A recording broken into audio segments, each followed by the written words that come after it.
Hello दोस्तों, स्वागत है आप सभी का आपके अपने चैनल D2R स्टडी में। आज मैं दोस्तों इस वीडियो में आपको बताने वाला हूं मनुष्य के पाचन तंत्र का सचित्र वर्णन के बारे में। जी हाँ दोस्तों, मनुष्य के पाचन तंत्र का सचित्र वर्णन ये कैसे होता है। हम लोग किसी चीज को भोजन करते हैं तो किस प्रोसेस के द्वारा जाता है, कौन कौन से पाचन तंत्र है, उनमें क्या क्या किनका कार्य होता है, बहुत सारी से रिलेटेड बातों को आज क्लियर करेंगे इस वीडियो में। क्योंकि हमारे दोस्तों ये क्लास 10th में भी पढ़ना है, आपको क्लास 11 में भी पढ़ना, और क्लास 10 में ये 5 नंबर के सवाल आते हैं और कॉम्पिटिटिव एग्जाम में इससे बहुत सारे ऑब्जेक्टिव भी आते हैं। तो इसलिए हम लोग के पढ़ना बहुत जरूरी है। तो इसके बाद वीडियो तो अंत तक देखते रहेगा, आपको सारा समझ आ जाएगा क्या मनुष्य का पाचन तंत्र है। ठीक है, तो वीडियो अच्छा है तो वीडियो को लाइक कर दीजिएगा। यदि कुछ वीडियो से सीखेगा तो चैनल को सब्सक्राइब कर देंगे। ठीक है, तो चलिए शुरुआत करते हैं आज में क्लास को। तो देखिए हमारा ये मनुष्य का पाचन तंत्र है। अब देखिए आपको कुछ पता नहीं चला कि कौन कौन सा अंग है, किसका क्या नाम है, वो क्या काम करता है, आपको तो कुछ पता नहीं चल रहा है। लेकिन हम शुरुआत से देखेंगे, एकदम शुरुआत से। तो मनुष्य का पाचन तंत्र, देखिए पाचन तंत्र में मेनली रूप से क्या होता है, हम लोग को भोजन का पाचन होता है। भोजन क्या होता है ना, वो छोटे छोटे खंडों में टूटते हैं। जैसे कि देखिए हम लोग को किसी चीज को भोजन क्यों करते हैं, क्योंकि हम लोग को शरीर में कोशिकाएं को मरम्मत करना रहता है। कोशिकाएं टूटते हैं, कोशिकाएं नए नए बनते हैं, तो उनको बनाने के लिए कुछ एनर्जी चाहिए, वो एनर्जी मिलता है भोजन से। वही भोजन करते हैं तो भोजन पचता है। ठीक है, तो यही होता है कि सबसे पहले ये हमारा देख रहे हैं यहाँ पे क्या करते हैं। यहाँ सबसे पहले किसी को भोजन ग्रहण करते हैं तो यहाँ से करते हैं ना, तो उसको क्या बोलते हैं, मुख बोलते हैं। तो ये हमारा है ना मुख है। किसी भोजन को ग्रहण करेंगे तो मुख द्वारा भोजन को ग्रहण करेंगे। ठीक है, यहां से क्या होगा दोस्तों, ये नीचे आएगा। तो देखिए नीचे जो आ रहा है एक देख रहे हैं लंबा, ये नली जैसा है ना, जिसे रेड वाला देख रहे हैं। तो सबसे पहले दोस्तों भोजन को ग्रहण करेंगे तो हमारा आ जाएगा, यहाँ पे लिख दीजिएगा ये क्या हमारा, ये मुख गुहा हो जाएगा। समझिए एक बात, शुरुआत से पहले भोजन को ग्रहण करेंगे किससे, मुख द्वारा करते हैं ना। तो देख रहे हैं कि कुछ नली जैसा बीच में बन रहा है रेड वाला, तो ये मुख गुहा हो गया। ठीक है, और दोस्तों एक नीचे दोस्तों यहाँ पे देखिए, यहाँ पे एक नीचे ऐसे आ गया है, आया है कि नहीं आया है, आया है ना। तो यहाँ पे जो नीचे जो दोस्तों आपको आया है, इसको दोस्तों हम लोग बोलते हैं यहाँ पे, ये आपको हो जाएगा दोस्तों ग्रसनी हो जाएगा। ठीक है, ठीक है, ये जो नीचे दोस्तों लंबा नली जैसा दोस्तों आपको आ रहा है, इसी को दोस्तों क्या बोलते हैं, ग्रसनी। ये पूरा ग्रास नली है। ठीक है, यहाँ पे लिख दीजिए ग्रास नली, इसको अंग्रेजी में बोलते हैं फूड पाइप। सबसे पहले भोजन आएगा, यहाँ पे भोजन आएगा तो नीचे एक लंबा नली जैसा संरचना है, उसमें क्या भोजन जाएगा। और ये तो एक इसके ऊपर दोस्तों यहाँ पे है ना, यहाँ पे एक लार ग्रंथि होता है। लार ग्रंथि देखिए क्या होता है, जब भी हम लोग किसी भोजन को ग्रहण करते हैं तो क्या आता है, मुंह में जाता है। तो मुंह में क्या जाता है, तो वहां पे मुंह में क्या होता है, लार आ जाता है। जानते हो कि मुंह में लार होता है। तो लार में क्या होता है ना, कुछ एंजाइम होते हैं, जैसे टाइलिन एंजाइम होता है। तो ये एंजाइम जो होता है ना, भोजन को क्या करता है, गीला कर देता है, भोजन को मुलायम कर देता है। तो उसी भोजन को मुलायम करता है, जिससे कि भोजन होता है ना नीचे सरकते हुए चला जाता है ग्रसनी में। ग्रसनी नीचे ग्रास नली में आता है। और एक बात याद रखिएगा दोस्तों, यहीं पर जो है ना दो नली होता है, एक तो ग्रास नली हो गया, यहीं पर एक श्वास नली होता है। श्वास नली में क्या होता है, ये जो आप देख रहे हैं ग्रसनी, इसको आगे एक ग्रसनी ग्रास नली हो गया, और एक यहाँ पे श्वास नली होता है। तो श्वास नली और ग्रास नली दोनों एक ही में होता है। ठीक है, लेकिन क्या होता है ना कि श्वास नली के ऊपर एक आपको पट्टी होता है, जिससे कि हम लोग भोजन करते हैं ना, इसी भोजन करिएगा तो पट्टी आपको ढक देता है श्वास नली को, जिससे कि भोजन श्वास नली में नहीं जाता है। ठीक है, तो भोजन ग्रहण के मुख में, मुख के बाद हमारा लार ग्रंथि आया, जिसमें से भोजन को थोड़ा सा पचाया, थोड़ा सा मुलायम किया। फिर इसको नीचे दोस्तों हमारा क्या जाएगा, ग्रास नली में। अब ग्रास नली में दोस्तों नीचे देखिए भोजन कहाँ पे आएगा, देखिए ये नीचे है ना, ये दोस्तों देख रहे हैं पूरा रेड वाला है ना, आपको ये थैली जैसा दिखने में लग रहा है। तो ये जो थैली जैसा रेड वाला है ना, इसी को दोस्तों हम लोग बोलते हैं अमाशय। क्या बोलते हैं, अमाशय, स्टोमक। ठीक है, इसको क्या बोलते हैं, जो रेड वाला देख रहे हैं ना, ये आपको बोलते हैं अमाशय बोलते हैं। याद रखिएगा, जो रेड वाला थैली जैसा देख रहा है तो ये आपको अमाशय। और थोड़ा सा नीचे आइएगा दोस्तों, तो यहाँ पे देखिए ये जो देख रहे हैं ना ब्लू वाला, ये ब्लू वाला दोस्तों जो आपको है ना, ये आपका यकृत है, जिसे हम लोग बोलते हैं, इसको क्या हमारा बोलते हैं, लीवर बोलते हैं। तो ये आपको रेड ब्लू वाला जो है ना, आपको ये लीवर है। ठीक है, इसका भी कुछ कार्य होता है। और यहाँ दोस्तों देखिए रेड थोड़ा सा आपका देख रहे हैं ग्रीन, थोड़ा सा यहाँ पे यकृत में ग्रीन है, तो इसको दोस्तों हम लोग बोलते हैं पीत। क्या बोलते हैं इसको, यहाँ पे पीताशय बोलते हैं इसको, क्योंकि यहाँ पे क्या होता है ना, पीत जमा हुआ रहता है, पाइल। तो क्या होता है, यहाँ पे बहुत सारे पाइल जमा रहते हैं, पीत जमे रहते हैं, संचित रहते हैं, इसी को हम पीताशय बोलते हैं। और यहाँ नीचे नलिया है, पीत नली है, और यहाँ से भी आपको यकृत वाला जाएगा।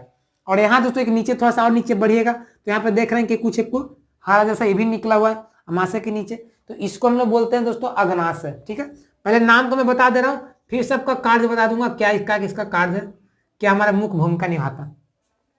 फिर उसका दोस्तों यहाँ पे भोजन नीचे आ जाएगा। यहाँ पे दोस्तों आपको पाया जाता है ग्रहणी, यहीं पे आपको क्या होता है, ग्रहणी होता है, याद रखिएगा। ठीक है, आप दोस्तों नीचे आइएगा, देखिए ये जो आपको रेड वाला देखिए नली जो है ना, ऐसे ऐसे ऐसे एकदम कुंडली जैसा बन रहा है, ये कुंडली जैसा जो बन रहा है ना, इसी को दोस्तों मतलब बोलते हैं छोटी आंत। हमारा भोजन की जो क्रिया लास्ट में जो पूर्ण होती है ना, वो छोटी आंत में ही होती है, तो इसको दोस्तों कुंडली वाला संरचना को क्या बोलते हैं, छोटी आंत बोलते हैं। ठीक है, स्मॉल इंटेस्टाइन ऐसे बोलते हैं अंग्रेजी में, छोटी आंत, स्मॉल इंटेस्टाइन। और ये दोस्तों यहाँ पे ऐसे से देख रहे हैं ना, ऐसे ऐसे गया है ये किनारे से, इसको दोस्तों बोलते हैं हम लोग बड़ी आंत बोलते हैं, ये बड़ी आंत है। और यहाँ जो आप नीचे देख रहे हैं ये फ्रेंड्स आपका है मल द्वार, जहां भोजन अंत में कोई अपशिष्ट पदार्थ बाहर निकलता है। ठीक है, और यहीं पे दोस्तों आपका पाया जाता है अपेंडिक्स, याद रखिएगा।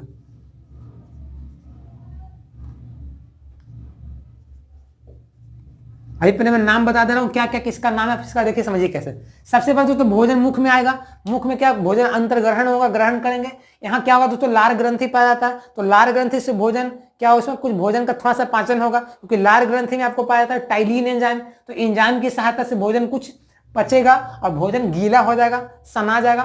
उसका भोजन हमारा क्या आएगा, ग्रास नली में आएगा। देखिए ग्रास नली भोजन का पाचन नहीं होता दोस्तों, ग्रास नली में क्या होता है ना, ये सिर्फ और सिर्फ भोजन को आमाशय में पहुंचाने का कार्य करता है, क्योंकि इसमें क्या होता है ना, जैसे ही भोजन आता ना है तो इस ग्रास नली की दीवार में संकुचन उत्पन्न हो जाते हैं, संकुचित उठते हैं, फैलते हैं, जिससे क्या होता है भोजन हमारा खिसकने लगता है नीचे, खिसकते खिसकते आपको आ जाता है आमाशय में। तो आमाशय में भोजन कुछ समय के लिए ठहरता है, और आमाशय में आपको खास प्रकार एंजाइम पाया जाता है जिसमें जठरस, तो जठरस में एक हाइड्रोक्लोरिक अम्ल होता है जो क्या करता है, भोजन को पचा देता है, और किसमें पचाता है, अम्लीय माध्यम में पचाता है, याद रखिएगा।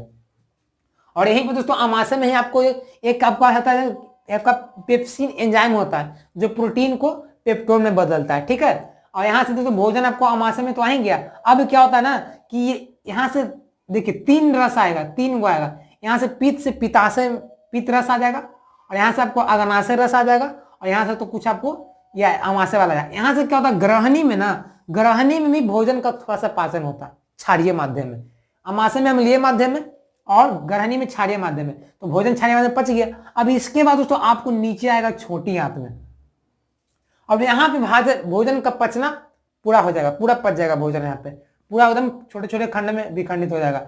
अब यहाँ भोजन पूरा पच जाएगा, उसका दोस्तों ये भोजन चला जाता है बड़ी आंत में, जहां से भोजन का अवशोषण होता है। ठीक है, जहाँ कहाँ पे भोजन को भेजना है, किन किन कोशिकाओं में, जो लाभदायक पदार्थ है, और जो अपशिष्ट पदार्थ बच जाता है ना, उसको अंत में मल द्वारा बाहर निकाल जाता है। तो सारे प्रोसेस जो हमारा था यही होता है आपका पाचन तंत्र। अब कैसे कैसे होता है, अब सबको मैं लिखा रहा हूँ डिफिनेशन, जो आप लिखिएगा ताकि यही आपको परीक्षा में आएगा। ठीक है, जो बच्चे से कॉम्पिटिटिव एग्जाम में दे रहे हैं उनके लिए भी लिखना बहुत इंपॉर्टेंट है। ठीक है, तो समझिए पहले क्या होगा, मुख गुहा लिखेंगे हम लोग, हेडिंग डालेंगे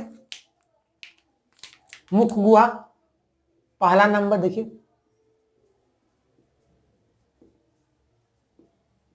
मुख गुहा में देखिए क्या होता है, सर्वप्रथम क्या करते हैं, यहां से भोजन का अंतर्ग्रहण होता है, लिख सकते हैं,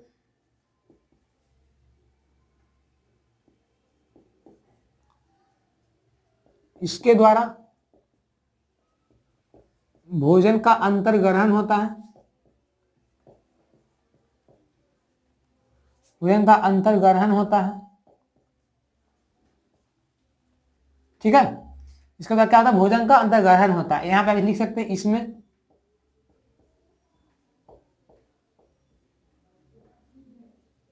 उपस्थित लार ग्रंथि, लार ग्रंथि है द्रव स्रावित एंजाइम, बताया था ना कि लार ग्रंथि द्वारा एक एंजाइम निकलता है टाइलिन, जिससे भोजन का पाचन होता है। लार ग्रंथि द्वारा स्रावित एंजाइम, ब्रैकेट में लिख देता हूं दोस्तों, क्या होता है, टाइलिन होता है। ये ऑब्जेक्टिव सवाल आपको आ सकते हैं एग्जाम में, स्रावित एंजाइम टाइलिन द्वारा भोजन का पाचन होता है। यहाँ पे भोजन पचेगा, पूरा नहीं, थोड़ा सा पचेगा।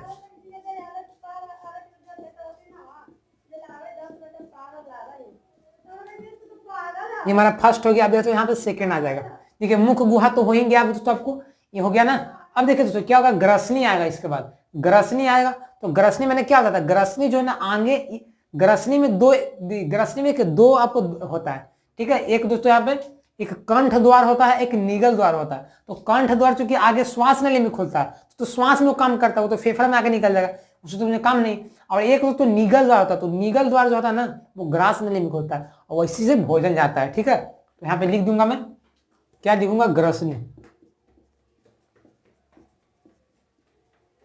ग्रसनी में क्या लिख, यहाँ पे दोस्तों ग्रसनी हमारा आ जाएगा। इसमें सेकंड नंबर क्या लिखेंगे, इसमें दोस्तों 2 द्वार होते हैं, इसमें 2 द्वार, इसमें 2 द्वार, जिसमें दोस्तों पहला क्या है, इसमें आपको पहला दोस्तों होता है एक कंठ द्वार होता है। ठीक है, कंठ द्वार होता है जो दोस्तों ये कहाँ खुलता है, ये श्वास नली में खुलता है, श्वास नली में। और सेकंड दोस्तों क्या, जो श्वास नली में खुलता है, ऐसे लिख दीजिएगा। यहाँ पे सेकंड क्या लिखिएगा दोस्तों, हमारा एक हो जाएगा दोस्तों क्या, कंठ द्वार हो गया ना, एक आपको हो जाएगा निगल द्वार, ये आपको खुलेगा ग्रास नली में। निगल द्वार जो ग्रास नली में खुलता है।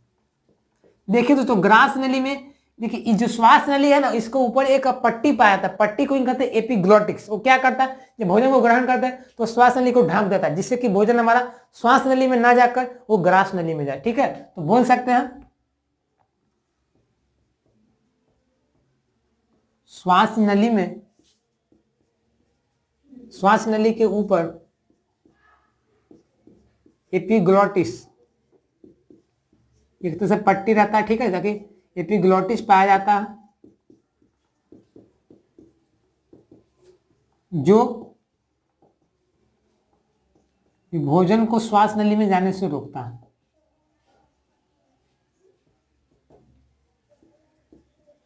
श्वास नली में जाने से रोकता है। ठीक है दोस्तों, यहाँ पे तीसरा नंबर हमारा आ जाएगा दोस्तों क्या, ग्रास नली आ जाएगा, फूड पाइप। ठीक है दोस्तों, ग्रास नली में क्या होता है, यहाँ से भोजन जो पचता है थोड़ा सा लार ग्रंथि द्वारा, वहां से भोजन ग्रास नली में आता है। ये भोजन का क्या करता है दोस्तों, पचाता नहीं है, यहाँ पे भोजन पचता नहीं ग्रास नली में, ये भोजन को अमाशय में पहुंचाने का कार्य करता है। और इसमें क्या होता है, शिथिलन होते हैं, संकुचन होते हैं, जिससे कि भोजन नीचे सरकता है। आप लिख सकते हैं ग्रास नली, क्या लिखिएगा इसमें, यह भोजन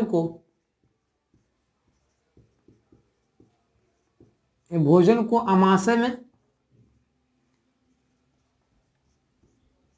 पहुंचाने का कार्य करता है।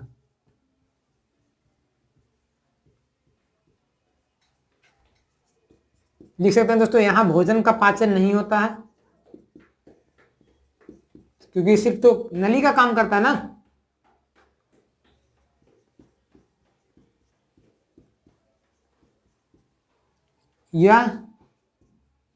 यह पतला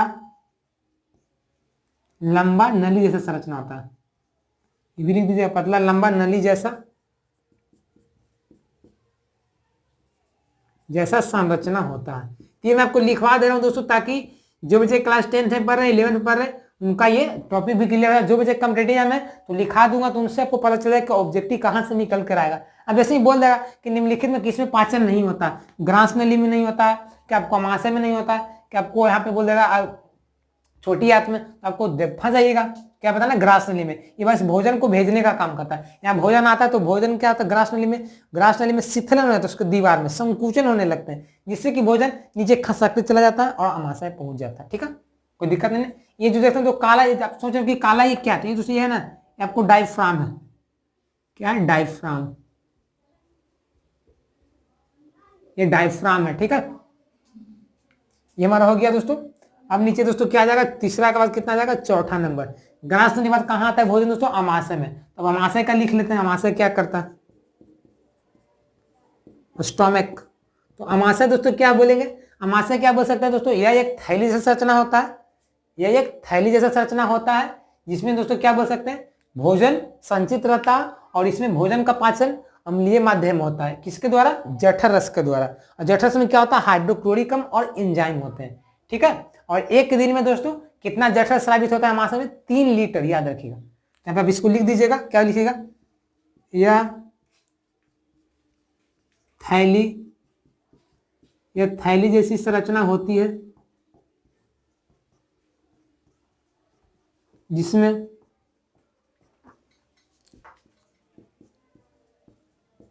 जिसमें भोजन क्या होता है, संचित, इसमें भोजन संचित रहता है।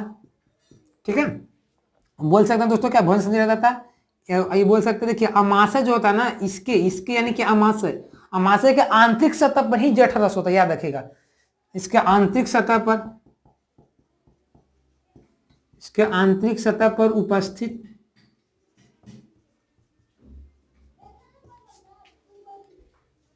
आंतरिक सतह पर उपस्थित जठरस, ठीक है, ब्रैकेट में लिख देता हूं दोस्तों। जठरस में क्या होता है, हाइड्रोक्लोरिक अम्ल होता है, और प्लस में क्या होता है, आपका एंजाइम होता है। तो हाइड्रोक्लोरिक अम्ल प्लस एंजाइम के द्वारा भोजन का पाचन कैसे होता है दोस्तों, अम्लीय माध्यम होता है।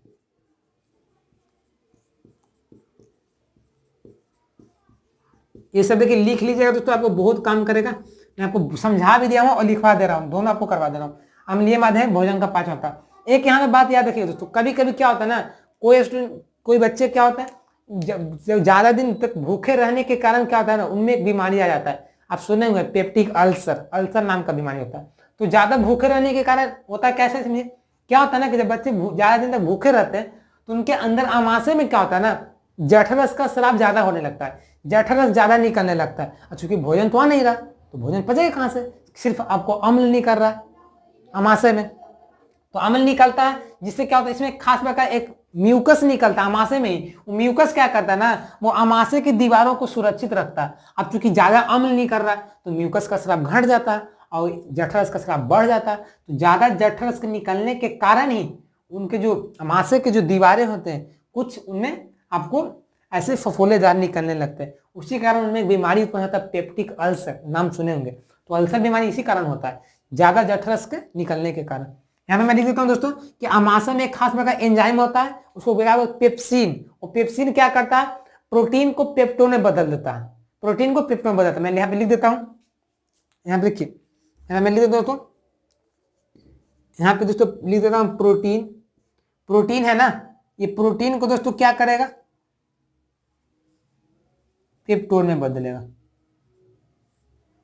कौन सा एंजाइम बदलेगा दोस्तों, यहाँ पे मैं इसका नाम लिख देता हूं, देखिए आप ध्यान में रखिएगा, पेप्सिन। ये आपको सवाले आ जाएंगे तो छोड़ना नहीं है, ठीक है, एग्जाम्पल के तौर पे। ये कहां होता है दोस्तों, ये आपको आमाशय में,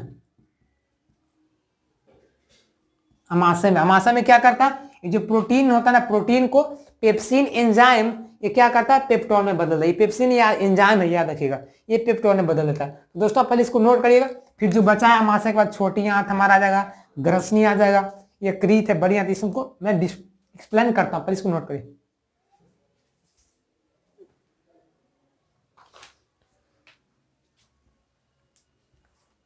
अब देखिए दोस्तों हमारा क्या आ जाएगा, अमाशय था ना, अब अमाशय के बाद हमारा दोस्तों क्या आ जाएगा, देखिए अमाशय के बाद दोस्तों हमारा क्या आ जाएगा, आपका अमाशय के बाद हमारा दोस्तों क्या आ जाएगा, ये वाला आ जाएगा ना, ये अमाशय का भोजन कहाँ आता है, ग्रहणी में ना, तो ग्रहणी हमारा आ जाएगा ये नेक्स्ट।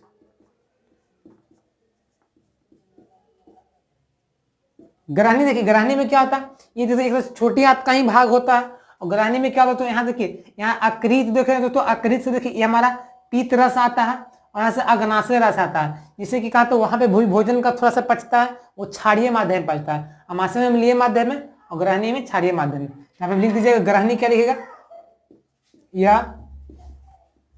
यह छोटी आंत का भाग होता है,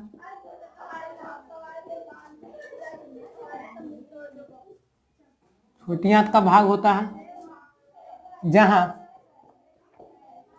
जहां क्या लिख सकते हैं दोस्तों,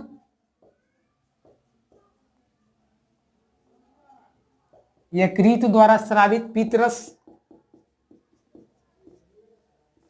पीतरस निकलता है ना, जो पित्ताशय में रहता है, पीतरस, तथा अग्नाशय, जैसे हरा वाला देख रहे हैं वहां पे लगा हुआ, अग्नाशय द्वारा स्रावित अग्नाशय रस, पैनक्रियाज जिसको हम लोग बोलते हैं, अग्नाशय रस, द्वारा भोजन का पाचन क्षारीय माध्यम में होता है। याद रखिएगा, ग्रहणी में क्या होता है, भोजन का पाचन क्षारीय माध्यम में। समझ में आ गया, क्षारीय माध्यम होता है। देखिए दोस्तों, यहाँ पे थोड़ा सा आपको बताता हूँ, जो हमारा यकृत होता है ना, लीवर जो होता है ना, वो हमारा मानव का सबसे बड़ा ग्रंथि होता है। ग्रंथि यकृत, क्योंकि अंकृत सबसे बड़ा, लीवर याद रखिएगा। अकृत जो होता है मानव शरीर का सबसे पाचन तंत्र में सबसे बड़ा ग्रंथि होता है। इसका वजन 1.5 kg होता है। नोट में लिखा देता हूँ आपको,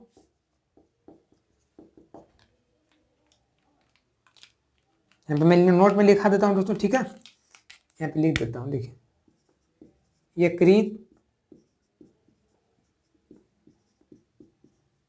मानव शरीर की सबसे बड़ी ग्रंथि है।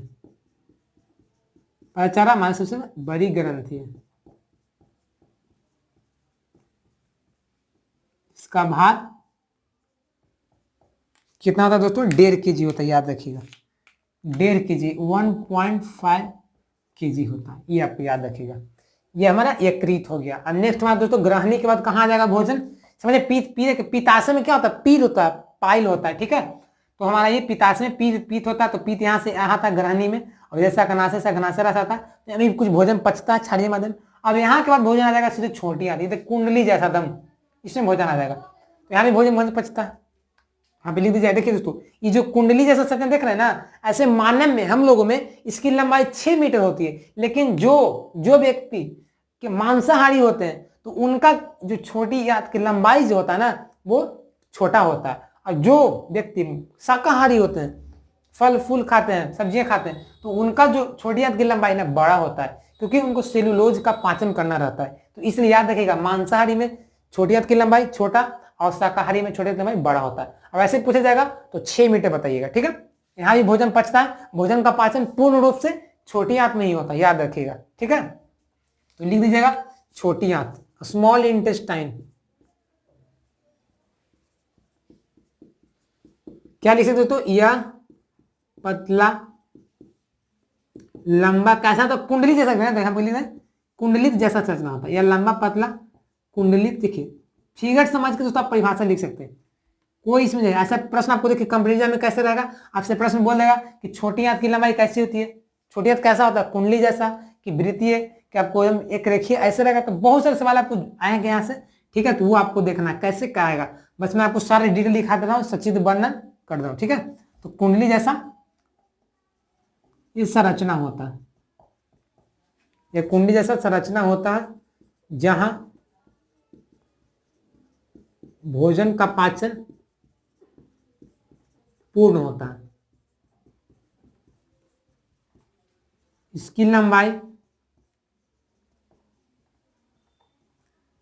कितना होता है, तो इसकी लंबाई लगभग हमको कितना आ जाएगा, 6 मीटर होती है। समझ में आ गया। तो ये हमारा देखिए छोटी आंत है ना, पतला लंबा नली जैसा कुंडली संरचना होता है, और यहाँ जहाँ भोजन का पाचन पूर्ण रूप से यही संपन्न होता है। अब ये हमारा हो गया। अब यहाँ के बाद देखिए दोस्तों क्या जाएगा, छोटी आंत में तो भोजन पच गया। अब यहाँ से दोस्तों भोजन ये आ जाएगा बड़ी आंत में। तो बड़ी आंत में हमारा आ जाएगा भोजन, कोई दिक्कत नहीं ना। तो ये हमारा बड़ी आंत में आ जाएगा भोजन। अब बड़ी आंत में क्या होता है, भोजन का अवशोषण होता है। वहाँ भोजन पचता नहीं है, आपका भोजन अवशोषण होता है। और जो भोजन अपशिष्ट रूप से बच जाते हैं, उनको मल द्वारा शरीर से बाहर निकाल जाता है। तो आप लिख सकते हैं छोटी आंत का क्या, बड़ी आंत। क्या लिख सकते दोस्तों, यहां पचे हुए भोजन का क्या होता है, अवशोषण होता है। आपको एग्जाम में ऐसे ही लिखना है, अवशोषण होता है, ठीक है। तथा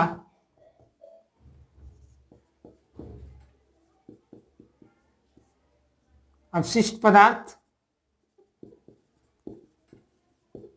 को मल द्वारा क्या कहता है, बाहर निकाल दिया जाता है। मेनली रूप से यही अवशोषण याद रखिएगा, बाहर निकाल दिया जाता है। आपसे प्रश्न यदि पूछे कि अवशोषण कहाँ पे होता है, तो क्या बताना है आपको, बड़ी आंत में बताना है। यहाँ देखते आप देख रहे हैं ना, ये अपेंडिक्स देख रहे हैं। तो अपेंडिक्स क्या होता है, इसका कोई काम नहीं होता है। हमारे शरीर में अपेंडिक्स का कोई काम नहीं है। अपेंडिक्स ये अवशेषी अंग है। आपसे प्रश्न ऐसे रहेंगे कंपेरिजन में तो बोल दिया कि मानव शरीर का कौन सा अंग अवशेषी अंग है, तो आपको क्या बताना, अपेंडिक्स, ये अवशेषी अंग है, ठीक है। यहाँ पे जब नीचे लटका हुआ रहेगा बड़ी आंत के नीचे। अब मल द्वार हमारा ये आ गया। तो भोजन कैसा था, एक बार फिर से मैं रिवाइव कर देता हूँ, फिर से देखिए रिव्यू कर देता हूँ। देखिए पहले भोजन मुख गुहा में आएगा, मुख गुहा में लार ग्रंथि मिलेगा, जिससे भोजन थोड़ा सा मुलायम होगा, समा जाएगा, गीला हो जाएगा। भोजन उसके बाद क्या है, ग्रास नली में आएगा, ग्रास नली में दीवार में संकुचन होगा, जिससे भोजन खिसकने लगेगा। फिर भोजन आपको अमाशय में आएगा, अमाशय में जठरस रहेगा जो भोजन को अम्लीय माध्यम पचा देगा। फिर भोजन आपको क्या आ जाएगा, ग्रहणी में आएगा, तो ग्रहणी में इधर से आ जाएगा पीत रस और जैसे अग्नाशय रस, दोनों मिल के फिर भोजन को पचाएगा क्षारीय माध्यम में। फिर भोजन वहां से छोटी आंत में आ जाएगा, एकदम कुंडली जैसा रचना, यहाँ पे भोजन का पूर्ण रूप से पाचन हो जाएगा। फिर भोजन आ जाएगा बड़ी आंत में, यहाँ पे भोजन का अवशोषण होगा और उसके बाद जो अवशिष्ट बचे के पदार्थ उनको शरीर से बाहर निकाल दिया। तो ये आपको पूरा प्रोसेस हमारा हुआ मनुष्य के पाचन तंत्र, डाइजेस्टिव सिस्टम का पूरा सचित्र बनना। तो मैं आपको दोस्तों इस वीडियो में अपना पूरा प्रयास किया हूँ आपको समझाने का, कुछ भी नहीं छोड़ा हूँ, ताकि आप समझ सकते हैं एक ही वीडियो में, आपको दोबारा किसी का वीडियो नहीं देखना पड़े। तो दोस्तों फाइनली ये हमारा आज इस वीडियो में हो गया। तो दोस्तों आज तक बस इतना ही। वीडियो दोस्तों हमारा कैसा लगा, वीडियो अच्छा लगता है तो प्लीज वीडियो को लाइक कर दीजिए और साथ साथ दोस्तों चैनल को सब्सक्राइब करना ना भूलिएगा, क्योंकि दोस्तों मैं आपके लिए इतना मेहनत से वीडियो बना रहा हूँ, तो आपका भी कर्तव्य बनता है कि एक बटन तो दबाना, तो सब्सक्राइब जरूर करिए और साथ में बेल आइकन दबा दीजिएगा, ताकि जितने भी लेटेस्ट और एजुकेशनल वीडियो होंगे आप सामने पहले पहुंचते रहेंगे। तो दोस्तों मिलते हैं एक नई वीडियो में, तब तक के लिए बन रहिए। जय हिंद, जय भारत।